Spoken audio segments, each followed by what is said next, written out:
On ne prie pas pour le visa. Le visa, c'est un document administratif. Et vous savez pourquoi les gens prient pour le visa? Non,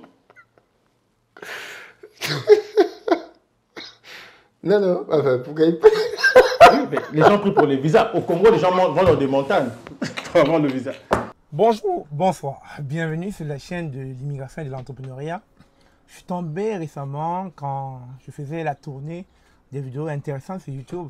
C'est une vidéo de Philippe Simo où il invitait Patrick Mbeko. Je pense que ça doit être un Congolais d'origine. Il vit au Canada depuis très longtemps et il est apparu sur la chaîne de Philippe Simo pour nous parler un peu de la prière, des gens qui prient pour avoir le visa. J'ai trouvé que cette vidéo était pertinente et qu'il était important que je vous la partage. Donc regardez et dites-moi ce que vous en pensez dans les commentaires. Est-ce qu'on a besoin de prier pour avoir un visa? Est-ce que vous avez besoin d'invoquer tous les dieux pour pouvoir avoir un visa? Est-ce que vous avez besoin de vous rabaisser pour avoir un visa? Normalement, si vous répondez aux critères d'admissibilité, vous êtes supposé avoir le visa. Et quand on voit qu'aujourd'hui, beaucoup d'églises utilisent le fait que notre population veuille tous fuir, tous immigrer, tous quitter l'Afrique pour aller en Occident, beaucoup de pasteurs profitent de cette vulnérabilité de leurs disciples pour pouvoir leur vendre un rêve en leur disant « Priez, vous aurez le visa. Priez, on va vous donner le visa d'entrer au Canada. » Alors sans plus tarder, suivez la vidéo, dites-moi ce que vous en pensez dans les commentaires parce que j'ai trouvé son témoignage ou bien son analyse très pertinente et ça doit vous interpeller. Ne cherche pas d'intermédiaire. Et quand on aura ce rapport-là à Dieu, nous ne regarderons plus les pasteurs de la même manière. Mais tant que Dieu viendra... En fait, nous pensons que Dieu prime. Mais en réalité, ce sont les pasteurs qui priment. Et parce que les pasteurs priment dans la vie de beaucoup de gens, il est difficile pour ceux-là de voir la main de Dieu. Il faut compter sur Dieu, pas sur les gens qui prient. Ces gens tu dis que les pasteurs les aident, que les pasteurs prient pour eux. Ils sont délivrés de situations. Il était au chômage, le pasteur a prié, il a trouvé un travail. Mon frère, parlons-en. Vous savez, la prédication est intrinsèquement liée à l'environnement social dans lequel il se tient. Est-ce que vous savez ça? Elle se tient. Oui. Vous priez. Comment vous savez que c'est Dieu qui vous a donné le travail? C'est l'exaucement de la prière. Non, comment vous savez? Vous êtes allé déposer votre CV, n'est-ce pas? Avant que je l'ai pris, je n'avais pas le travail. Maintenant que j'ai pris, j'ai le travail. Vous êtes allé déposer votre CV. Oui. Vous avez prié, on vous a appelé. Oui. La semaine d'avant, quand je n'avais pas prié, on ne m'a pas appelé. Mais qu'est-ce qui vous dit qu'on vous a appelé parce que vous avez prié? C'est une croyance. Oui. C'est tout. C'est la raison pour laquelle, en Afrique, on prie pour le visa. Non,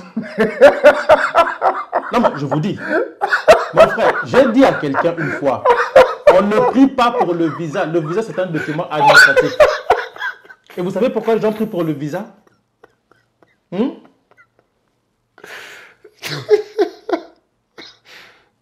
enfin, pourquoi il... Oui, mais les gens prient pour le visa. Au Congo, les gens vont dans des montagnes pour avoir le visa. Mais c'est sérieux? C'est vrai que les gens prient pour le visa. Pourquoi les gens prient pour le visa? Parce que... Pourquoi les gens prient pour le visa? Parce qu'ils veulent voyager. Est-ce que pour avoir un visa, il faut prier? On peut prier pour tout. On peut prier pour tout. Est-ce qu'on va se dire, est-ce que pour faire cette interview, on a besoin de prier? Non. Mais justement, quand tu te lèves le matin, tu pries, tu remets toute ta journée à Dieu. Oui. On ne sait jamais ce qui peut arriver. Il peut y avoir un accident, il peut y avoir... On prie pour tout.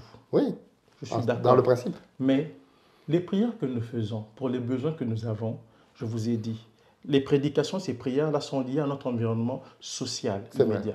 Pourquoi? On ne priera pas en Europe. Parce que moi, je n'ai pas besoin de prier pour un visa. Vous non plus.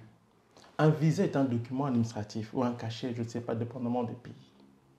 Vous l'avez si vous remplissez un certain nombre de conditions. Il y a un côté discrétionnaire quand même. Oui. Mais oui, il y a le côté discrétionnaire, c'est tout à fait normal, mais il faut remplir un certain nombre de conditions. Oui. D'accord? Je suis Canadien, je parle aux États-Unis. Le gars à la frontière peut me refuser l'entrée. Oui. C'est ça le pouvoir discrétionnaire. Mais j'ai le droit déjà de me présenter là parce que je suis citoyen canadien. Je n'ai pas besoin de visa. D'accord? Oui. On a besoin de ce document-là pour voyager dans certains pays. Oui. Il y a des pays africains qui sont organisés et qui n'ont pas besoin de visa pour aller dans des pays occidentaux, simplement parce qu'ils ont une bonne coopération entre les deux pays. Les populations de ces pays-là ne prient pas pour le visa. Les populations des pays qui prient pour le visa, c'est des pays désorganisés ou qui, dans la coopération avec certains États occidentaux, ne sont pas si solides ou ne permettent pas cet échange-là. Et tout ça, c'est tout. Il faut expliquer ça aux gens. Ce n'est pas une affaire spirituelle. Mais on a spiritualisé dans certains de nos pays. Pourquoi? À cause de la pauvreté, à cause de la difficulté d'obtenir ce document-là. Moi, quand je suis en Europe pour la première fois dans les années 80, j'ai eu un visa. C'était dans le passeport de ma mère. OK? Bon, oui, on a eu des visas, ma soeur et moi, ma mère aussi. C'était au nom de ma mère, pardon. Pas au nom de ma mère, nous sommes allés en Europe. Nous sommes allés avec nos parents. D'accord? Ma mère avait rempli les conditions, c'est tout. On n'a pas besoin de prier pour ça. Mais vous voyez, quand la pauvreté, l'environnement social dans lequel les gens sont, fait que les gens croient, ils sont persuadés qu'en priant, on leur a donné le visa parce qu'ils ont prié. Alors qu'en réalité, ils ont donné des documents et le pouvoir discrétionnaire, justement, du monsieur qui était de l'autre côté de la fenêtre ou qui était dans ce bureau, a regardé et dit, bon, vous pouvez passer. Et la preuve en est que quand on arrive ici, là, pour ceux qui viennent de façon bancale, ils vont demander l'asile, n'est-ce pas? Mais quand vous priez pour l'asile, bon Seigneur, je vais prier, donne-moi les papiers. Si tu racontes une histoire à dormir debout, tu n'auras pas les papiers. Faux ou faux? Ouais. Il faut expliquer aux gens des choses basiques. Mais il y a en Afrique ce que moi je qualifie, ce sont des prédications de la pauvreté. Dans l'église de Pasteur Dallot, il prêche et puis il dit, ah, je vois quelqu'un qui va aller aux États-Unis. Le jeune qui faisait la traduction, on a dit c'était lui. Le jeune s'est évanoui. Il tourne par terre. Alléluia, alléluia. Je dis, regardez-moi des imbécilités comme ça. Aller aux États-Unis, on voit une vision de quelqu'un qui est aux États-Unis. Est-ce que c'est sérieux, mon frère? Le gars se roule par terre. Le pasteur dit, oui, je le vois, il va aller. Sa prédication est liée à la situation sociale du pays où les gens veulent voyager et où aller aux États-Unis devient une forme d'ascension sociale. À partir de ce moment-là, on spiritualise la question. Parce que notre rapport au spirituel est aussi, lié à nos cultures personnelles, où la superstition est très importante. Donc, où on pense que les membres de la famille envoient des gars sur Internet. Quand tu voyages au Congo, il y a des gens qui cachent. Parce que si les membres de la famille apprennent ça, ils vont te bloquer, ils vont te faire ça, ils vont apparaître dans le bureau du gars qui tape le visa là pour lui empêcher de te accorder le visa. On est dans ce niveau d'imbécilité. Et quand vous atteignez un tel point d'imbécilité, parce que ce sont les églises qui professent ça, qui disent aux gens, je vois des gens qui vont voyager. Mais vous allez, si tu n'as pas de papier, tu ne voyages pas. Si tu ne remplis pas les conditions, tu ne voyages pas. Il faut l'expliquer aux gens. Vous n'avez pas besoin de prière pour ça. Moi, j'ai eu un pasteur qui disait, Dieu n'exauce pas des choses que nous pouvons faire nous-mêmes. Dieu, si nous avons été créés à l'image de Dieu, il nous a donné les moyens, l'intelligence de dompter la nature et de faire des choses. Nous n'avons pas besoin de prier pour certaines choses. Mais nous prions pourquoi?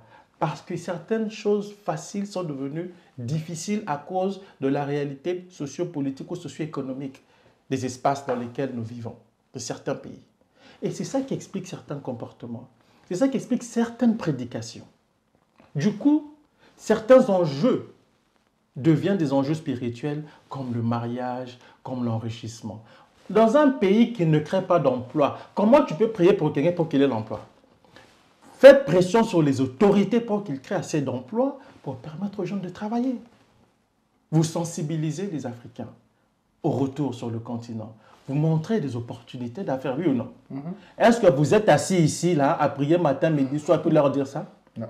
Vous vous documentez. Moi, je suis venu ici, je vois des livres, de la documentation, oui ou non? Moi, j'ai écrit ce livre ici, là. Je suis assis, Seigneur, donne-moi. Je vais écrire le livre. L'Esprit Saint descend, il commence à écrire le livre à ma place. Ce n'est pas sérieux. Mais nous prêchons tout ça. Pourquoi? Parce que nous sommes des sociétés pauvres, culturellement, intellectuellement et structurellement. Et cette pauvreté influe sur notre manière de voir le monde et le réel.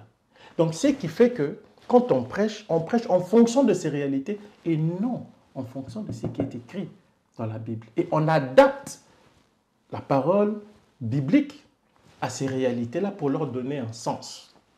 Et c'est comme ça que beaucoup de gens prient dans les églises. C'est pour ça que tu vois ces gens-là, les pasteurs sont devenus des gourous de leurs églises. Parce qu'eux peuvent vous vendre de l'espérance. Venez, on va prier pour ceux qui ont introduit leur visa. Au lieu de leur dire, est-ce que vous avez rentré tous les documents en ordre et tout ça? Tel document n'est pas rentré, est-ce que l'Église peut vous parrainer financièrement parce qu'ils vont regarder? Ça, c'est du réel, ça, c'est du concret. Vous n'avez pas besoin de la prière pour ça.